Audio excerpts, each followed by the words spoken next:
us, everywhere. All right. So we will carry on and look through those. Jumping into the window. Don't have all the names yet. Where are all the people?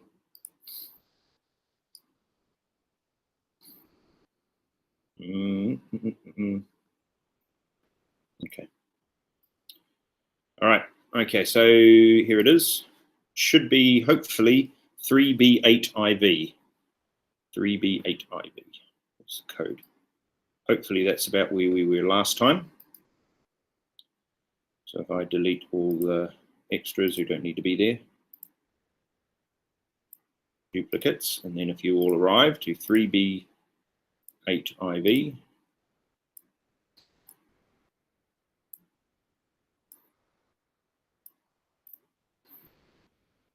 should have everybody in. Fantastic. Rock stars, look at you. All right. Okay. Now, ladies and gentlemen, graphing externalities is where we were at. We had the negative externality, and we saw that from a societal point of view, let's just go back just so you can see it, so you don't get freaked out too much. From a societal point of view, what we wanted was we wanted less, because it's a negative externality, so we wanted less produced of this product, and we were perfectly happy to accept a higher price for that. Okay, so less produced at a higher price.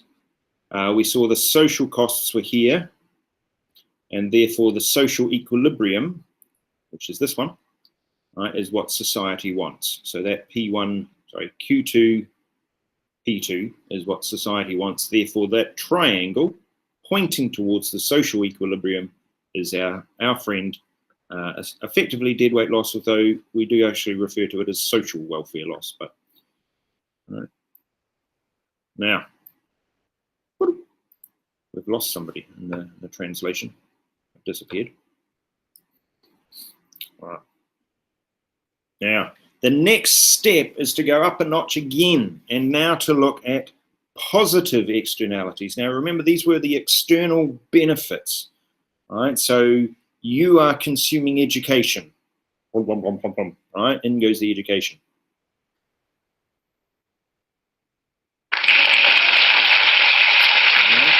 And as you do, each one of you becomes smarter, more productive, less likely to vote for Trump, right? All of those sorts of things.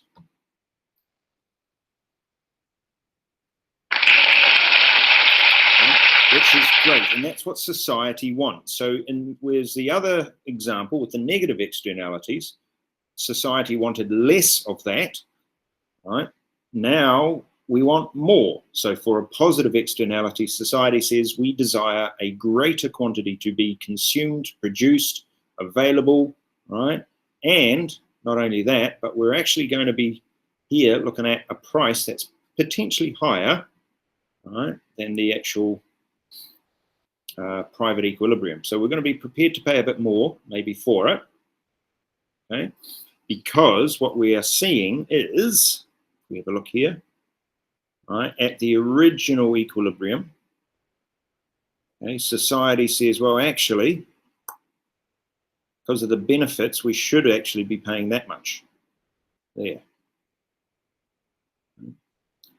Okay, however, we're only paying this much, right? So that vertical distance between those 2 points there, that's the amount per unit of the positive externality in this case, right? And again, the same deal applies. The little wee triangle is pointing towards where the socially acceptable equilibrium is. So it's this one here, Q2, P2. That's where we want to be. All right, this product is underproduced. We want more of it, and it's also underpriced. Okay, we're happy to pay more for it, but we want more of it. I say happy, nobody's happy to pay more, but it's the general idea. So that exists, therefore, as a market failure. All right, and you can guess what I'm going to ask you to do. Have a go at drawing one for yourself. Away you go. Positive externality. See what you can come up with. Give you about a minute.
All right, how are we getting on? Yep. Right ideas. Some pretty extreme elasticities in some of them.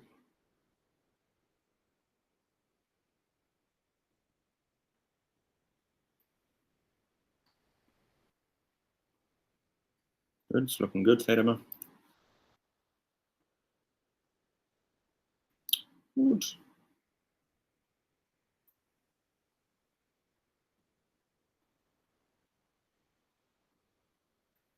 Very good.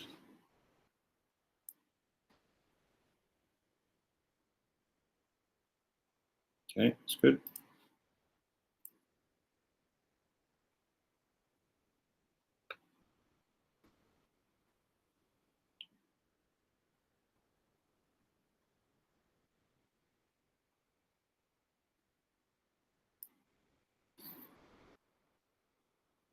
Work, Andrew.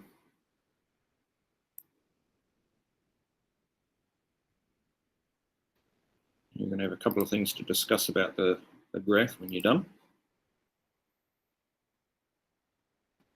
Work to one, keep going.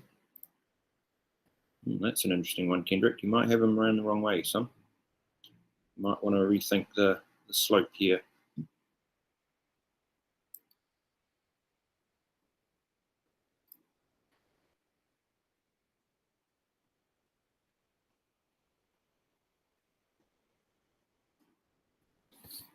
Okay, Joel.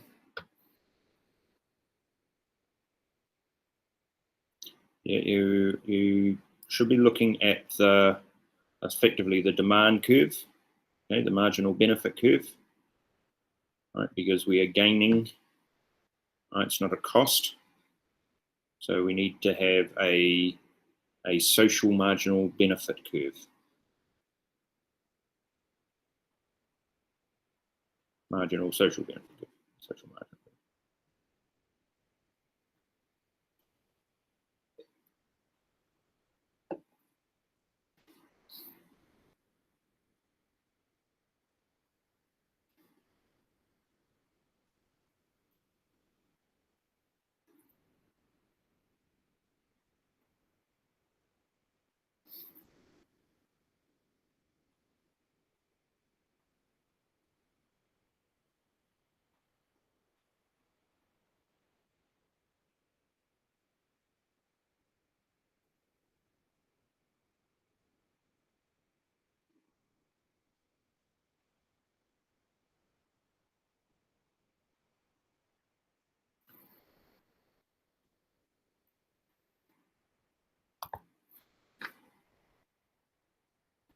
Good work, team. Keep going. Very good, Joel.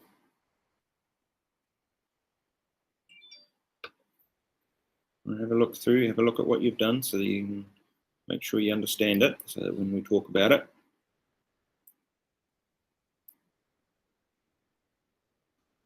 work. Yep.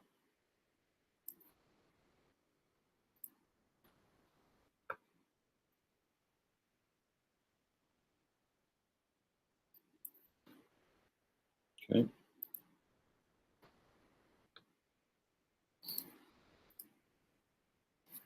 You're all doing so well. Well done.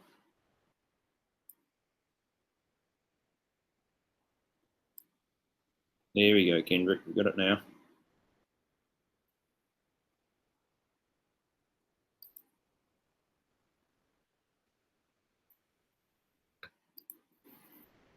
Yeah, Joel, again, you're going to need to look at the marginal social benefit curve instead of a marginal social cost curve.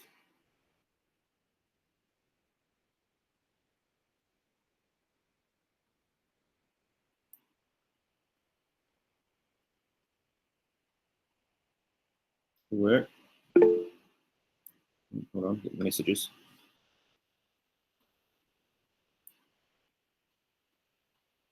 Yeah, good man.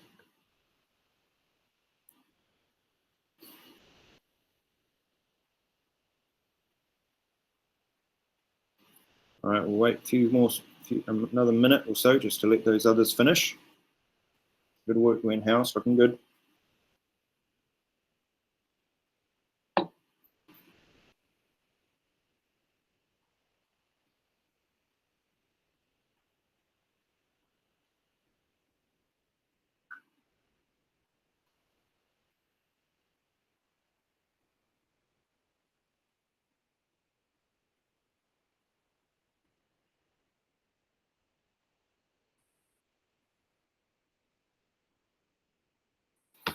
Good work, well done.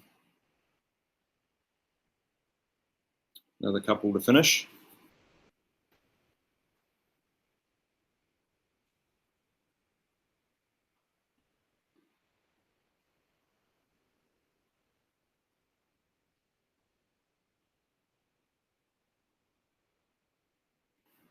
Work.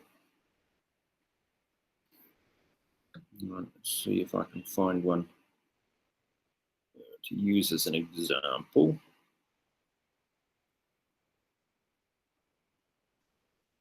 Used yours the other day, so I better not use you again. Probably look at arenas. So look at arenas.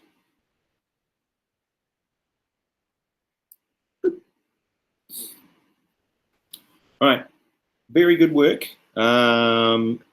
Yep, couple of things. When you do this, I mean, see, the thing will be is that you will need to practice drawing these, yeah? And it's something that is one of the really cool parts about modern day life, okay, as opposed to old-fashioned life where I grew up. But you've got whiteboards, there are pens and papers you can use as opposed to, blackboards and chalk, right?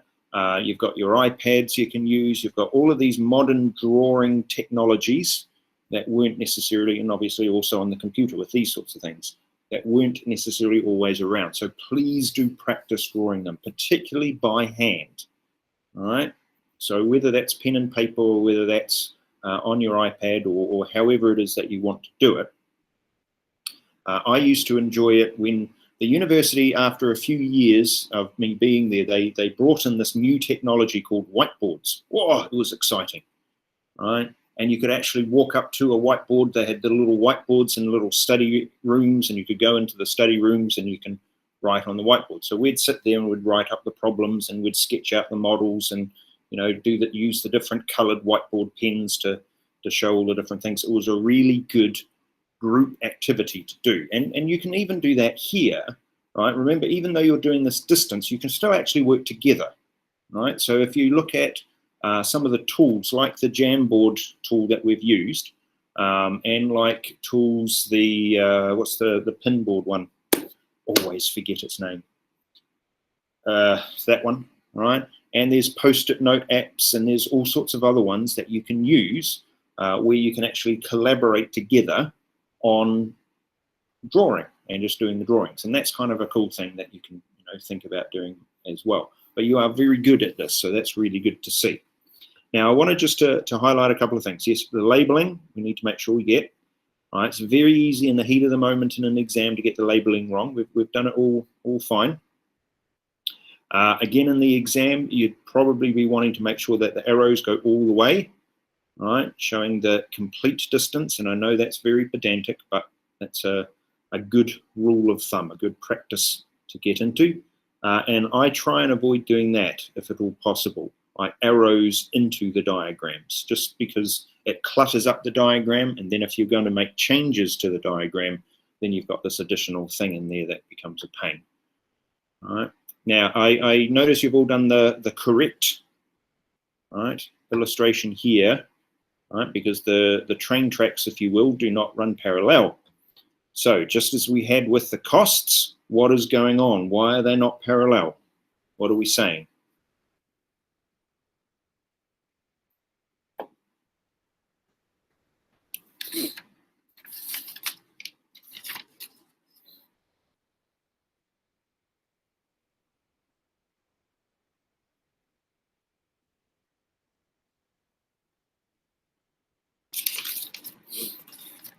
What are we saying?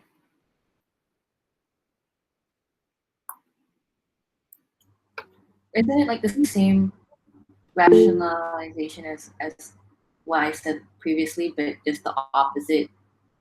Absolutely. What did you say previously? That like, so like for benefits, it's like for every one tree you plant, the oxygen produced isn't going to be as much as if you plant 10 trees. Mm-hmm. So therefore it's not going to be parallel because there's more there's going to be an increased benefit when you increase quantity. Yes. Well done. Exactly. Rock stars. Look, think about this, right? Just as we had with the costs, we had it going the other way because it was costs, yeah? And we were looking at the supply curve, essentially. And we said that as you consumed more, that cost got bigger, right? Well, here it's the same idea, but it's the benefits. So as we consume more of whatever this is, those external benefits actually are increasing, right? That's why these two marginal social benefit curve and marginal private benefit curve, they're not parallel. There is a slope to them.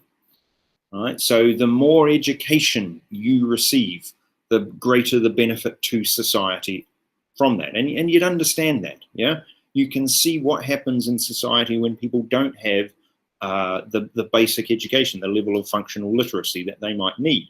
You can see how when people get high school qualifications, how much better society can be. Then people get university qualifications and so on and so forth. Yeah, people with higher skills, yeah, can benefit society even more than you would think, right? Because more quantity consumed, the more benefit that there is. And that's with anything that gives you those positive externalities of consumption. Yeah, I know you're going to make, all sorts of different, you can make all sorts of different critiques of this. But if it's exercise, right, consuming exercise, again, a little bit of exercise to more exercise should be a good thing for society. Right? Should be even more benefits, increasing level of benefits. Education, vaccines, yes. Right, let's consume those. Okay.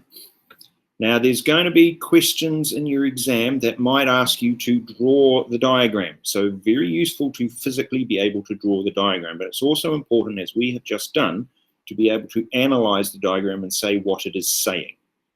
All right, so you see here, there's an area of allocative, well, extra welfare that society hasn't gotten, all right, because we're here. This is our private equilibrium. So if we were here at the social equilibrium, then we would have gained that extra benefit, right? And that's what we want. So we want to be here. So we'd like more of this produced, and we are prepared to pay a higher price for it. Now, it might be that the equity issues, equality issues come into play, and the government says, well, the market price is going to be too high. We still want to get to here, so maybe we need to have a policy where, you think about it, we want to bridge this gap, okay, in how much it actually costs, right, to produce this quantity and how much consumers are prepared to pay, right? So maybe we want to look at things like subsidies or reducing the costs by having public provision of some aspects of these particular products, or all of the product. These are going to be different policies you are going to be able to analyze. Now, in your slides, you will note that there are a number of different videos that you can watch for review. You've got obviously the crash course economics videos. They're always very good. And then, of course, our friend ACDC Econ, all right? And he will go through those externalities with you as well. And that's good to review, because what's going to happen as you understand, because the course moves on. So eventually, we will move on into our second half of this particular topic. And then we'll move on to the next unit. And then we'll move on to the next unit after that. And by the time you get to this time in year 13, you're going to need to remember all the way back to now and before to what we were learning and the models and how they all worked, right? So, just reviewing them from time to time is a useful thing. So the Think IB website is a good way to do that, but also videos like this to keep them in your playlists. I'm guessing you have YouTube, then have a playlist, have an economics playlist that you can just every now and then, 5 minutes, just have a wee look through, just to review the concepts. All right, there we go. Public goods. And public goods with regards to Anchorman, the movie, in case you haven't seen.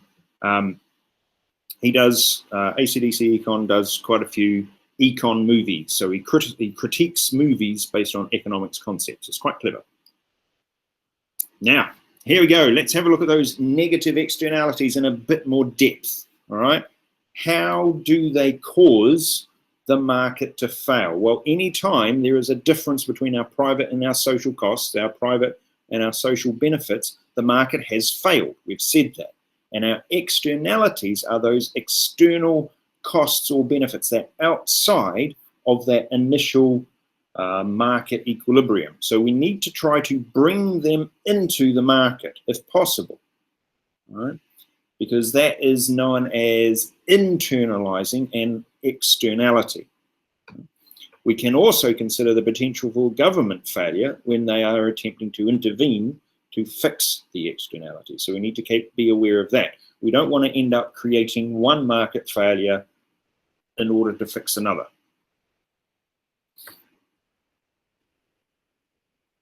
Okay, closed gap exercise, away you go.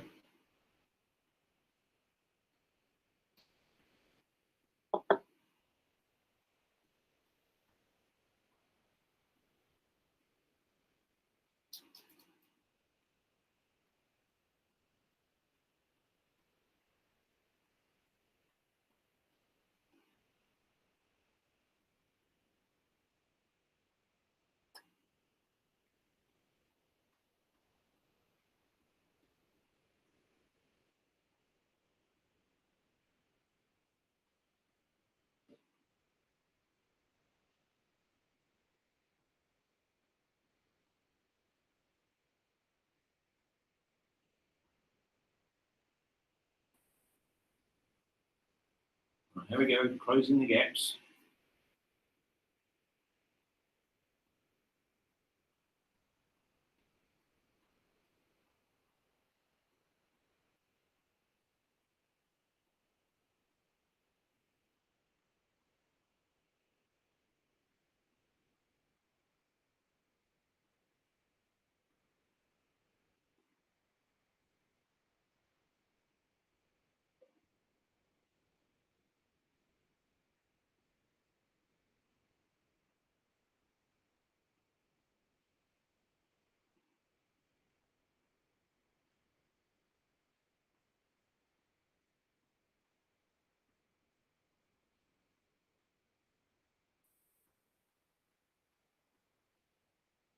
Oh, look at those, good results. Well done, people.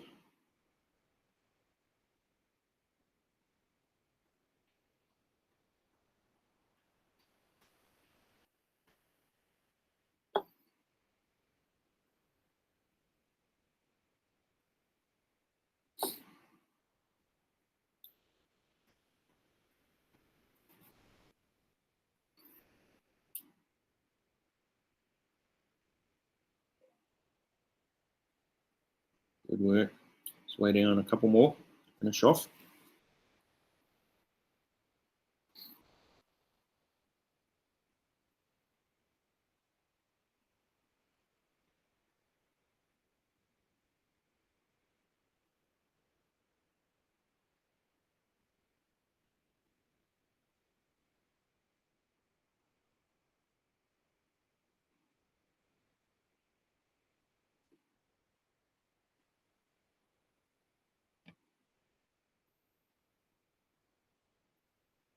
Couple more to have a go.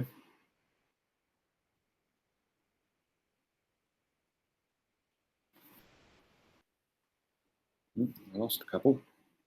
Oh, no, we haven't got everybody.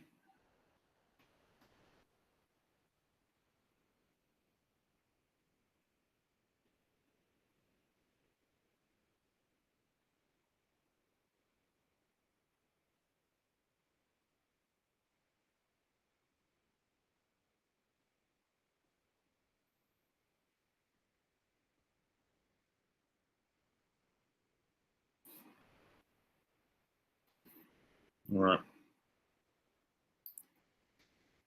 Externalities are a major cause of market failure. They occur everywhere. They're everywhere, our externalities.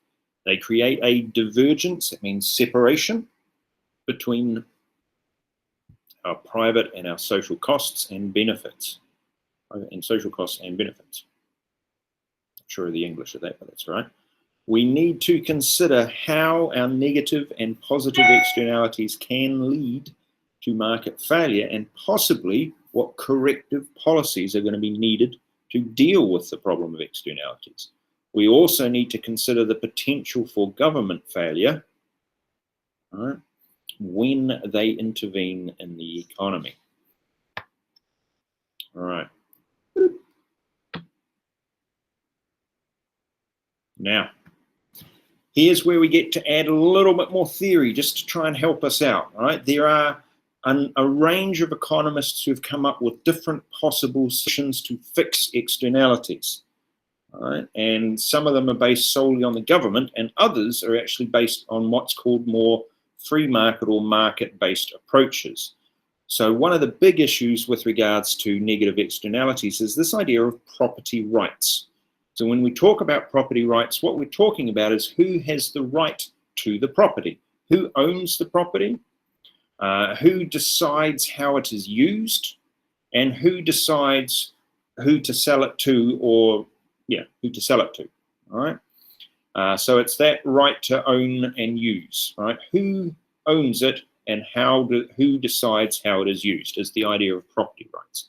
And it's something you're probably very familiar with because you will have your own property, things that are yours.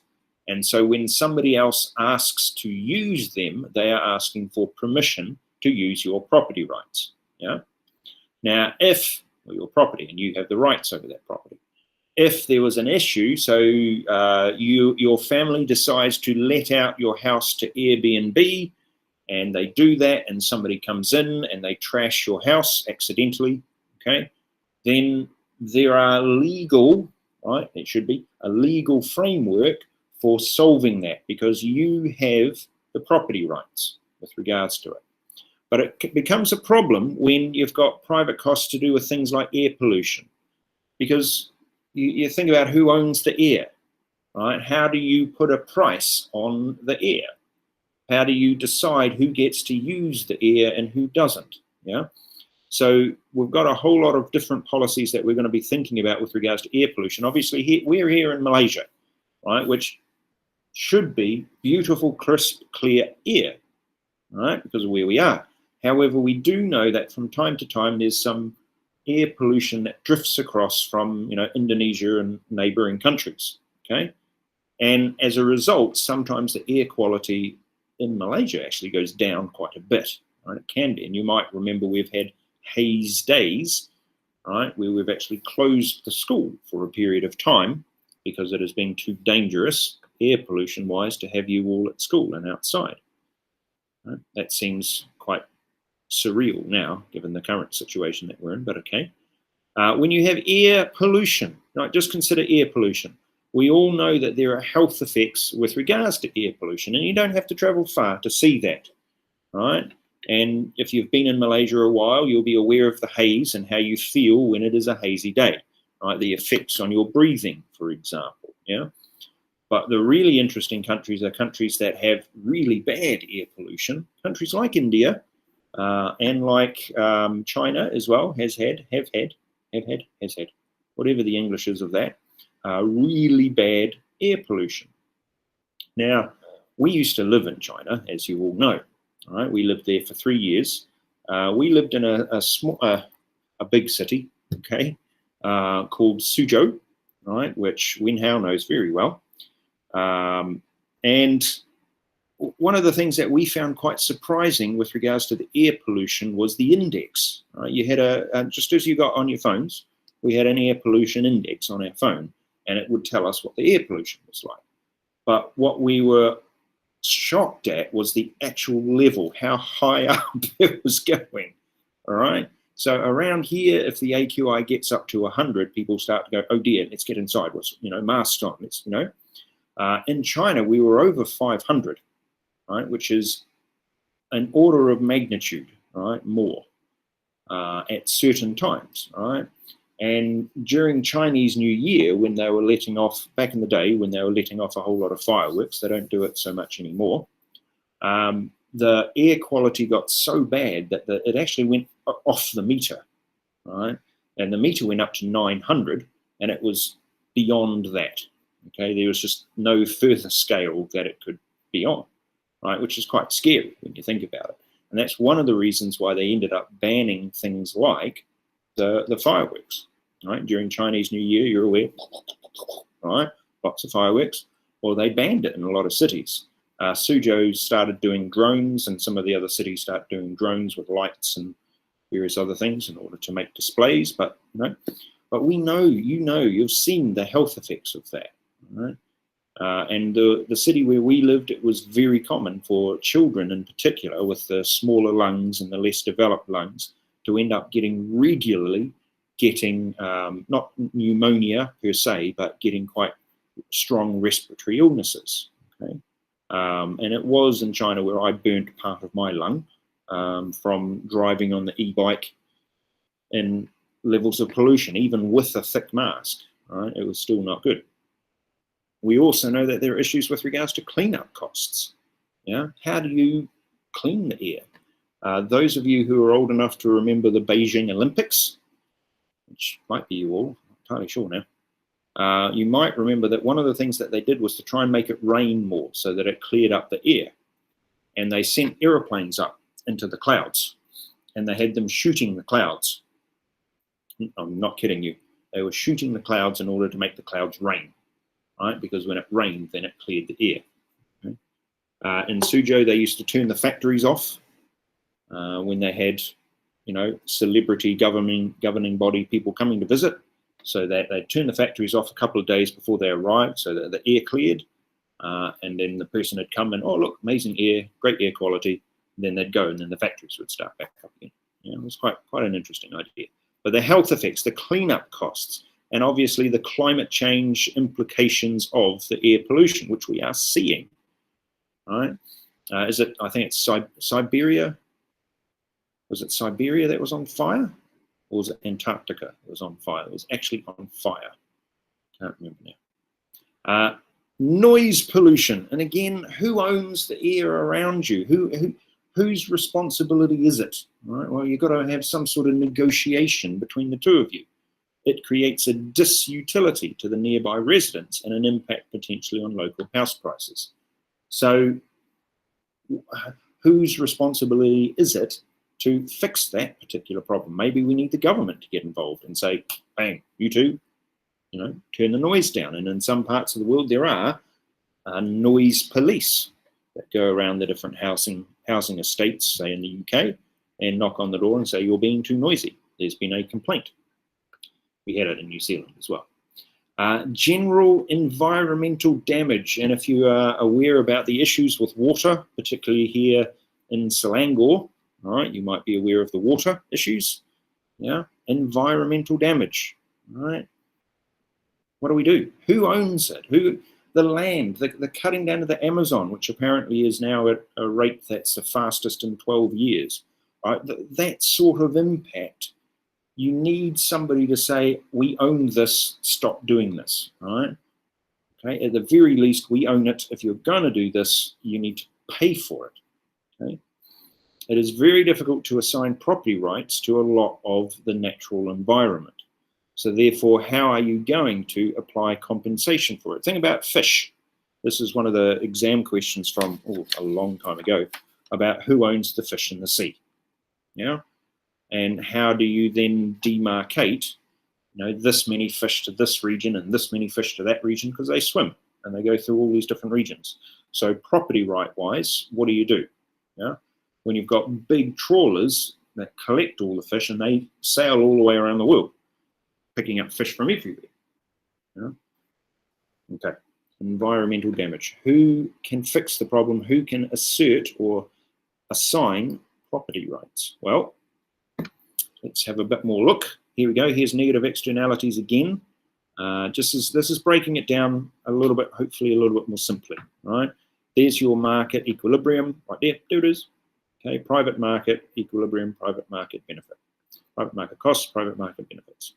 If we assume that there are no negative externalities from consumption, then that's where we are. And if there are none, then it is allocatively efficient. The market hasn't failed. But as soon as we add, in this case, negative externalities from consumption, all of a sudden that external cost arises and you end up with this social marginal cost or marginal social cost curve here. Right? And as we recognized, it is sloped that way because as you increase consumption, that cost is going to increase. Okay. So the social optimum, as we said already, is that equilibrium there. So that equilibrium price and that equilibrium quantity, which works out to be a higher price and a lower quantity than the private market would otherwise want or otherwise set. There it is there. Right. So how can we fix these externalities? Well, there's probably more ways to fix them than there are hot dinners, right? You just think about the different aspects here, and I've got a whole range here just to give you an idea, right? And these are some that we've already kind of discussed. The idea of command and control techniques, going back to that idea of, do we let the market fix this or does the government intervene? What role does the government have? Should the government be deciding the what, the hows, and the for whos? Should we go back to that sort of level? Because this is really what we're talking about here, right? So therefore, the government could step in and say, you put a quota on, a quantity limit on how much a producer is able to produce, all right? And if they pollute, maybe we could give them a fine, right? That means they have to charge them money, right? So if they are polluting, then let's charge them for it. Okay, you can probably pretty quickly see problems with that. What about we just prohibit the production of certain goods? And that works too. You think about all the things we used to have that we don't have anymore. Yeah? You think about things like we used to have a lot of CFCs or chlorofluorocarbons. They used to be in everything, in your hairsprays, in your deodorants. They were a propellant, and they were also in refrigerators. Okay? Don't have them anymore. Yeah, or at least hopefully you don't. Okay, and it was, it's been banned. It's been taken out of production. Other things like the lead in the petrol, right? You put with the lead additives put into the petrol. You are controlling that. Yeah, you're making a rule, a regulation about what amount of lead is in the petrol. Yeah, because obviously it gets out into the environment, and that becomes a problem. Removing lead from paint. We used to paint the houses of our houses with lead paint. You can imagine what that does to people. Yeah. Do you ever wondered why, 100 or so years ago, people were a little bit, well, not quite as smart as you and I? Well, they were living in houses where the walls were painted with lead paint. We used to use lead as a preservative. You used to paint your fruit with it so that your fruit would last longer. Then you'd eat the fruit. Yeah. So you're ingesting lead, which is not a good idea. We used to have, and I used to have them, lead toys. Yeah. Toys made out of lead for children, like little soldiers, and they used to fight each other. Yeah. But of course, children put them in their mouths, and you suck on the lead toy. Yeah. And you get the lead poisoning, right, with the intellectual impairment that comes from that. It's just how it is. Even more famous example. What's the Queen of England? What was her name? Was it Victoria? I want to say Victoria. She used to paint her face with lead, white lead. Sure, it was Queen Victoria, because it was the first generation of makeup, for women, and it was the desire to look absolutely ghostly pale, kind of like me, and so they painted their faces with white lead, which again these days, it's crazy, and you would ban that from production. You just wouldn't have that, I mean, we still have weird things in women's makeup. They have fish scales in the lipstick, which I'm sure you knew. Yeah. That's what makes it shiny. Fish scales. And that means that there are some people who can't have lipstick because they're allergic to fish. Yeah, that's what happens. Yeah. So in any case, we still have those sorts of things. We as society tend to ban some things, and if they're creating pollution, if they're causing damage and externalities, then maybe that's what we do. We just say, no, you're not allowed to do that anymore. Right? We have laws about protecting the environment, Clean Air Acts, beach safety regulations, mandatory catalytic converters in cars to fix the lead issues, speed limits on motorways, right? So with regards to the impact on the environment, again, right, the pollution, etc., right? Banning certain products. There we go, CFCs and aerosols, right? You can use those government rules and come down like, bang, not allowed to do this, bang, not allowed to do that. And most people will agree with you. They absolutely will. To an extent. I mean, if the government came down and said, let's ban completely cigarettes, yeah, it's got an externality to it. Is that going to work the same, or are people going to be upset with that? That's the sort of question you can think about, right? In America, and I know this sounds odd because it's America, and I know America does some odd things, but in America, a while back now, they actually, in the 1918, 1920, somewhere around there, okay, they actually banned completely alcohol. Whole lot gone because of the negative externalities that were associated with the excessive consumption of alcohol, right? They actually got it passed as a law and completely banned it, okay? And yes, it led to what are called speakeasies and, the underground market with all the alcohol, and you ended up having to enforce it. So you ended up with basically alcohol police, people zipping about trying to, and they ended up having to change their constitution, right, to allow them to now drink alcohol, right? So that was something that was quite an interesting thing with regards to that sort of command and control idea. Pollution taxes. Let's just put a tax on businesses. Let's just say, right, well, if you're going to pollute the environment, then you've got to pay the price, right? And it could be on production, but it could also be on consumption. So when you go into the shops these days, right, for a little while, and you ask for a plastic bag to put your groceries in, they quite often will tell you, oh, that will cost you an extra however much. And you're more likely to say, oh, yeah, okay, right, sure, yeah. And you get the extra plastic bag, you pay an extra tax to cover that extra cost because of the plastic in the environment. We could also subsidize good behavior as a government. We could say we want people to say, look, grants to firms using pollution-efficient technology, subsidies to businesses to set up solar panels. The Malaysian government's been doing that for a while, right? There's big solar panel companies trying to put solar panels all around Malaysia, right? With regards to it, it's coming from the government. Yeah. Education scholarships. We want more people to have education, so let's give out more scholarships. Yeah. Let's subsidize the good behavior. We want people to ride the public transport instead of take their own vehicles. Let's subsidize public transport. Yeah. Trading pollution permits is a more market-based solution. We're going to spend a bit of time looking into what that is and how that works. But essentially what it is it's a permit. So if you're familiar with the idea of permits, and you might be, all right, it's a piece of paper, yeah, all right? And it tells you are legally allowed to do something. So you might have a permit to set up a stall to sell products. You might have a permit to go fishing, all right, these sorts of ideas are permits.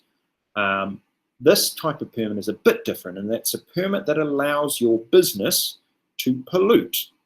Okay, and they put a price on that permit. In order to get that permit, you need to pay money. So it's a bit of a tax by the back door, so to speak. Right? And it also means the government's able to set the limit. Right? So it sets the prices, and then it sets the limit with regards to the amount of pollution, and it can control to an extent that. Right? It also creates a market for tradable permits. So you have a pollution permit, you've had to pay money for it. Therefore, you're more likely to try to improve the efficiency of your business, decreasing your costs, decreasing your pollution, in order to save yourself some money. But at the same time, if you do decrease your pollution, then you've now got an asset. You've got a pollution permit that you don't need. Right? So you're then able to sell that for extra revenue. And that's the way these tradable markets for pollution permits usually work. Right? They're not perfect by any stretch of the imagination, but it is quite a novel idea. I say it's a novel idea. It's been around since I was at university.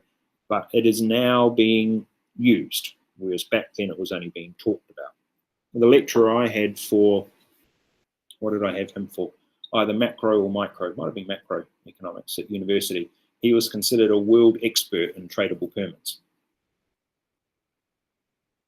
And he used to get invited quite a bit to the United Nations to talk to the United Nations about tradable permit systems and how they worked. He was a bit of an odd gentleman. He was very much your stereotypical absent-minded professor.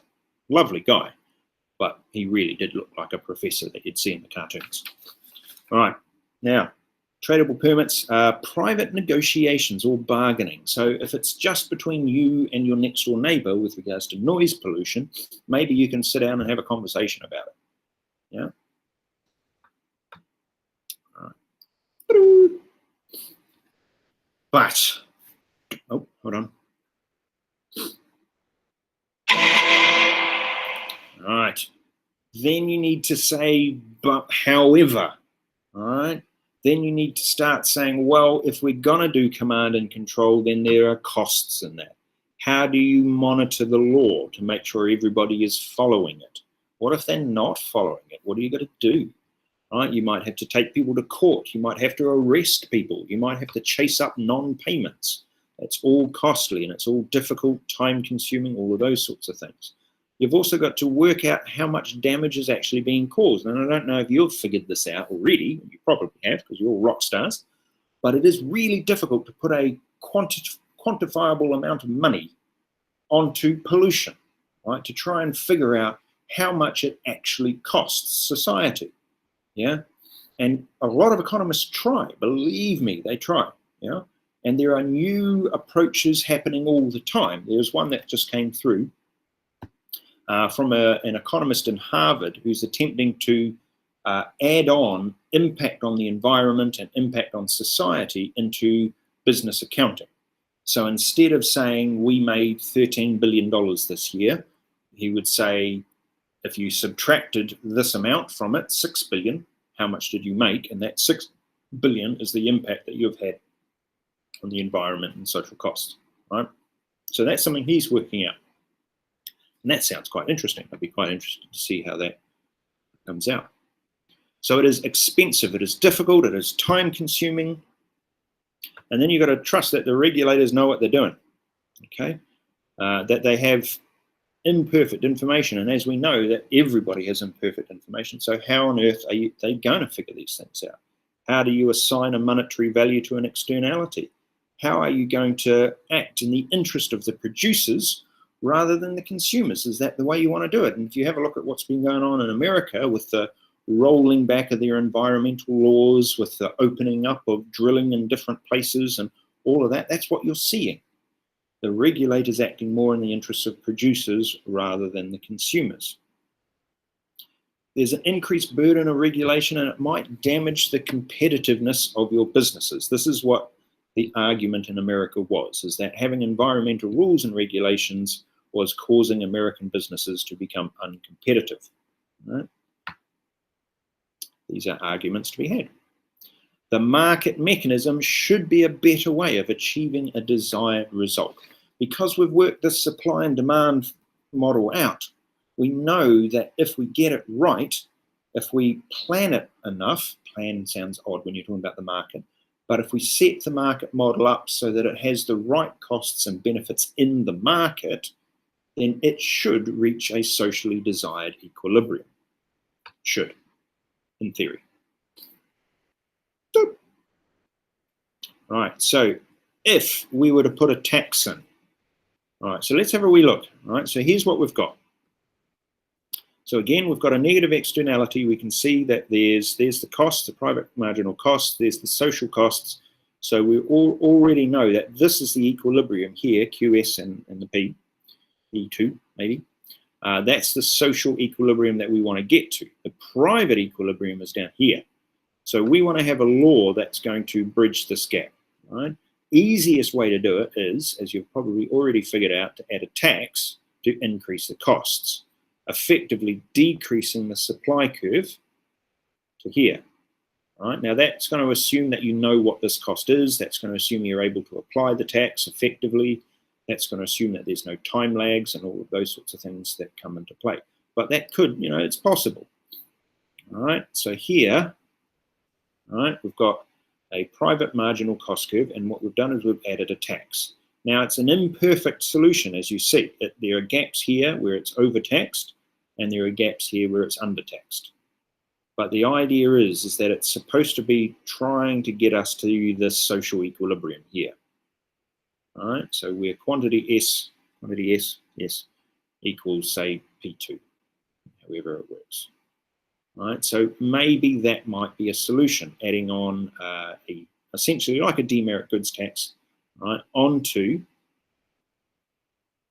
the private market supply curve. Right. So, right, let's have a go through this. Let's see where we end up. Right. Pollution taxes, they're designed to make the polluter pay. And what we're doing there is we're recovering some of that cost that is impacting on the external environment. Right? So those taxes then should be designed to increase the cost of production. It should cause the producer to reduce their output. And the lower output, therefore, should also lead to a reduction in pollution. So when you get a question, why does a pollution tax work? This is the sort of approach that we're thinking. That's how it can work. All right. Now, we know this already because we live in a world where this actually happens. You've got these green taxes to try and control pollution. All right. We've also live in a world where there are duties or taxes on cigarettes, where there is, in certain parts of the world at any rate, carbon taxes on pollution, all right, under the heading of climate change. Yeah. There are also lower taxes, so benefits to reduction in taxes if you're producing more fuel-efficient vehicles. Now, with all of this in mind, now you might not be familiar with my homeland of New Zealand, right? But the New Zealand government, they got elected a couple of weeks back, right? They have declared in New Zealand climate change to be a national emergency. Right, right, and the reason why they've done that is to make it easier for them to pass laws that are environmentally friendly and that free up funds and allow them to do different things. That's why they've done it that way. And one of the most recent laws that they've passed is about this idea of fuel-efficient vehicles, and also about mandating or directing, so command and controlling the government and saying that the government has to have electric cars. So from now on, all of the government bodies within New Zealand are going to have electric cars. Now, I don't know if they've solved the problem about the batteries in electric cars and what happens to those, but I do know that in the past those batteries were potentially a bigger problem for pollution than the actual, carbon-based cars were in the first place.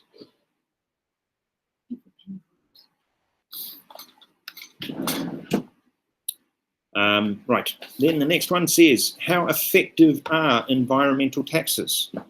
All right, you've got to think about the impact on the environment, the impact on the consumers and the producers, the stakeholders who are there. Think about the elasticity of the different items, as well. If it's a necessity, then it's going to be more inelastic. So then more of that tax is going to be passed on to the consumer as opposed to the producer paying it. Is it just going to be factored into the cost? And everybody says, well, we'll just pay the extra cost. Yeah. How effective will it be? Particularly if you're trying to judge the size that the tax needs to be. Yeah. Oh, and you get it wrong. All right. But then is any tax and any decrease in carbon, for example, should be of benefit. This is one of the things. It may be just a step-by-step process. We've made a small change, now we need to make another small change and another small change and another small change. Yeah. So how effective is it? Maybe we can extend the command and control measures, make them bigger, make them more significant. Let's control more of the industry. In New Zealand, they have what's called zoning rules, which I'm not always in favour of, I've got to say. And that says that heavy industry is confined, trapped to one particular zone, light industry confined, trapped to one particular zone, housing to another, schools and education, to another, so that they're apart from each other, right? And that's something that could work. You could just say you're not allowed to do this or you are allowed to do that. You could switch perhaps to more market-based pollution permits or the tradable rights sort of idea. So those are possible economic methods, right, that are more market-based, right, in this case, okay, that might be better than an environmental tax. So what you're doing is you are evaluating whether this environmental tax is actually going to be effective or not. What are some of those problems? Who is actually causing the pollution? That's always an issue. Who has the property rights? How do you work out an accurate money value for externalities? How do you do it?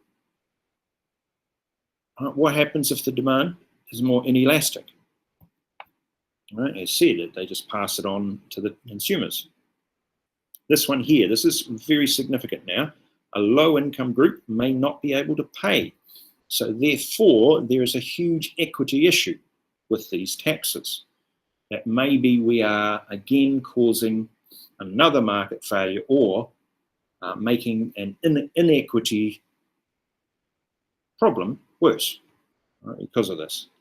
And that was an argument that was used in New Zealand about the taxes on cigarettes, right? Because the people who consume the cigarettes, if they are on a low income already, by putting an additional tax on them, you're going to be increasingly making their situation less equitable, less fair. Higher taxes might actually cause inflation, right? Which again is against the government objectives they might have. We don't want prices to rise in our economy. High taxes might encourage illegal economies. And it sounds odd, but it can do. There can be underground or black market illegal economies. You've got cigarette and alcohol smuggling. You've got all of those sorts of ideas. And I'm producing another wee thing that I've almost finished and that I will pass on to you. I've been doing it for my course. And it's almost finished, and it's going to be tied to a new site, and that site is going to be based on your IA, and then we're going to have a conversation about your IA and your commentaries and what to do with regards to that, because we're getting close to that now. All right. Now, as with regulation, an improper use of environmental tax can actually cause government failure, because the government doesn't necessarily have the perfect information. The government can't necessarily figure out where things go and what they do, and they can't get it right all of the time, okay? Particularly with regards to taxes and the impact on the economy. So they get it wrong, and it causes an even bigger problem than what the initial problem might have been. No, I'm going to jump back to the meat now. Hello all.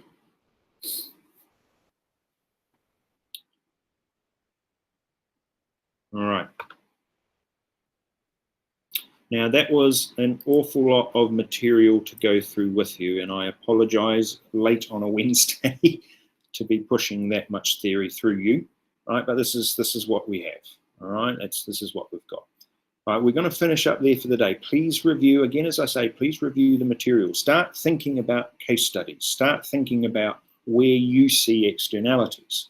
Now that we know what they are, start thinking for yourself what government solutions might be possible, and then start critically analyzing those solutions and start thinking, well, is that actually going to work? And you've seen them, right? You know that there are taxes on cigarettes. Well, are they effective?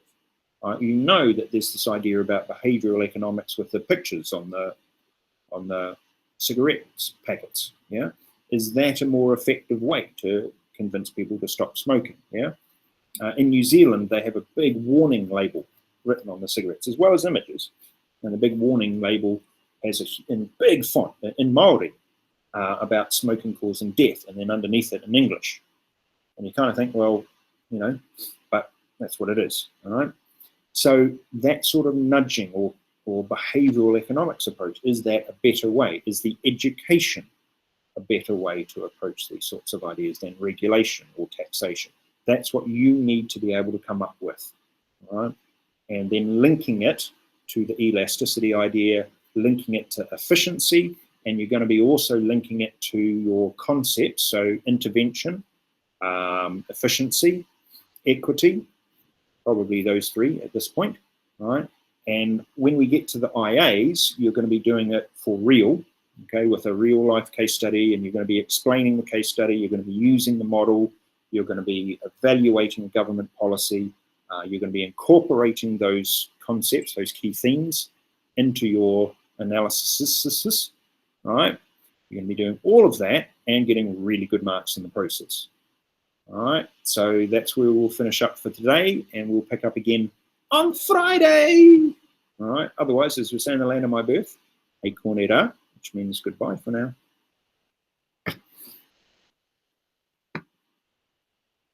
Goodbye. Goodness me. Goodbye.